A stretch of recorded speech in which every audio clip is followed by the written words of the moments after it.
आज हम बता रहे हैं आप लोगों को तुल्य भिन्न। क्या बता रहे हैं? तुल्य भिन्न सबसे मैथ का इम्पोर्टेंट सवाल है, समझ लो। सीखो, लॉजिक सीखो, बनाने का तरीका सीखो। अरे रटने वाली बात तो हम बाद में सीख सकते हैं, नहीं समझा? रटना नहीं है, ओनली सीखना है और समझ के बनाना है। रटना नहीं है, किसी भी सवाल को रटना नहीं है। हम बार बार बोल रहे हैं क्लास में, हर क्लास में बोल रहे हैं, प्रत्येक क्लास में बोल रहे हैं कि रटना नहीं है, सवाल को समझ करके और सीख करके बनाना है। बात समझ गया? इसलिए आज सिखा रहे हैं तुल्य भिन्न। मान लो तुल्य भिन्न का मतलब हुआ कि ऊपर नीचे तुलना करना पड़ता है, यानी कि जिस अंक से हम ऊपर में तुलना करेंगे उसी अंक से नीचा में भी तुलना करेंगे, मतलब मल्टीप्लाई गुना करेंगे। बात समझ गया? Yes sir. एक एग्जांपल देखो, मान लो कोई सवाल कर रहा है कि 5/6 का 2 गो तुल्य भिन्न निकालने के लिए, एगो तो निकल गया है, तो ऊपर में क्या करना है? गुना करना है। ये अंश हो गया, सबसे पहले क्या है? ये अंश है, और नीचा क्या है? ये हर है, और बीच में जो ये है उसको बट्टा बोलेंगे। क्या बोलेंगे? बट्टा है। तो अंश में हम 1 से गुना करेंगे। किस से गुना करेंगे? 1 से। और हर में कितना से गुना करेंगे? 1 से। यानी हम 1 से तुलना कर रहे हैं। पहले किससे तुलना कर रहे हैं? 1 से तुलना कर रहे हैं। तब 5 गुने 1 तो 1 5 हुआ ना, और 6 गुने 1 तो 6 न हुआ।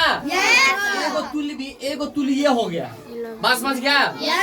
अब इसी अंक में हम 5 में हम 1 से गुना कर दिए, 2 से कर देंगे, और नीचा में भी हम 2 से गुना करेंगे, तो इसका हो गया 5 गुना 10 और 6 गुना ये हो गया इसका दूसरा तुल्य भिन्न। पहला तुल्य भिन्न ये हुआ। बात समझ रहा है? और 2 से गुना किए ऊपर नीचा तो दूसरा तुल्य भिन्न हो गया। अगर हम 3 से गुना करेंगे तो तीसरा तुल्य भिन्न हो जाएगा। 4 से गुना करेंगे तो चौथा तुल्य भिन्न हो जाएगा। 5 से करेंगे तो, अगर मान लो हम इसमें 5 से लगातार करते जाएंगे 5 तक, तो 5 को तुल्य भिन्न इसका निकल जाएगा। बस समझ गया? किसी को दिक्कत? किसी को दिक्कत है? तो किसी को दिक्कत नहीं है तो अभी हमको ये सवाल बना के दिखाना है, जो इसका तुल्य भिन्न निकाल के दिखाओ, और इसके बाद इसका तुल्य भिन्न निकालो अभी के अभी। और आप लोगों भी अपने बच्चे को बोलिए इसको तुल्य भिन्न निकालने के लिए। समझ गए तो? नहीं समझे हैं तो कमेंट करके आप लोग बताइए। जो नहीं समझे हैं तो पुनः आपको फिर से वीडियो का रिलीज किया जाएगा, उसको अपलोड किया जाएगा दिखा करके। आप जहां भी प्रॉब्लम है आप इस तरीका से बच्चे को समझाने का प्रयास करें, रटने वाली प्रयास न करें। बच्चे को सिर्फ रटना नहीं है, समझ के सीख के बनाना है। हर क्वेश्चन, प्रत्येक क्वेश्चन को सीख करके बनाना है। बात समझ गया? रटा हुआ सवाल भूल जाओगे, रटा हुआ सवाल क्या करोगे? लेकिन जो समझ करके बना लेगा जो सवाल को, उस सवाल जिंदगी में कभी नहीं भूलोगे। अगर अर्थियों पर रहेगा ना, आप पूछ देगा कोनो आदमी, जरे दू के जो मेरे कहते हेते 4 रहते, मरलो में बोल देगा 4 होगा। बात समझ गया? इसलिए समझा हुआ सवाल मतलब सीखा हुआ सवाल कभी नहीं बिसरता है। अभी बच्चे में क्या सिखाया जाता है? छोटे छोटे बच्चे में जो तो कोई भूलता है मरते दम तक? कोई भूलता है? क्योंकि वो समझ गया है, वो समझ करके सीख लिया है, इसलिए वो और नहीं भूल पाता है। कभी माँ पापा कहना भूलता है?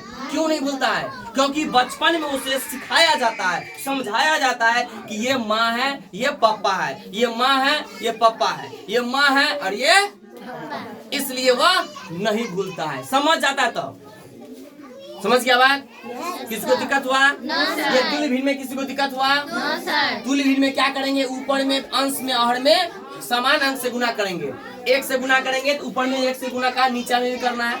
2 से करेंगे तो 2 से भी ऊपर में नीचा में भी। 3 से करना है तो 3 से ऊपर में भी नीचे में भी करना है। बात समझ गया? तो इस तरीका से सवाल सीखने के लिए हमारे चैनल को सब्सक्राइब कर लें।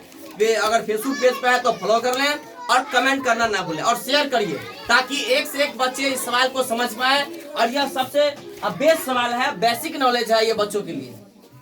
ये बच्चों के लिए बेसिक नॉलेज है। यही नॉलेज आगे क्लास, बड़े बड़े क्लास वाले का नहीं हो पाता है। तो कितनी समझना की बात है, लेकिन सीखने का प्रयास करो। हम भी अभी सीखते हैं और सिखाते हैं, हम भी अभी सीखते हैं और सिखाते हैं। तो ये पढ़ाई एक ऐसा चीज है और सीखने सिखाने का काम चलता है। इसमें सीखने और सिखाने का काम चलता है। इसीलिए जब तक सांस है तब तक आस है। इसलिए जब तक सांस रहेगा तब तक सीखना ही पड़ता है। जितना सीखो, ज्ञान का अनंत है, ज्ञान अथाह है, ज्ञान का सीमित नहीं है, इसलिए अथाह है वो। इसलिए सीखो, सीखने का प्रयास करो। समझ गया? किसी को दिक्कत? किसी को दिक्कत है? किसी को दिक्कत है? चलो ठीक है।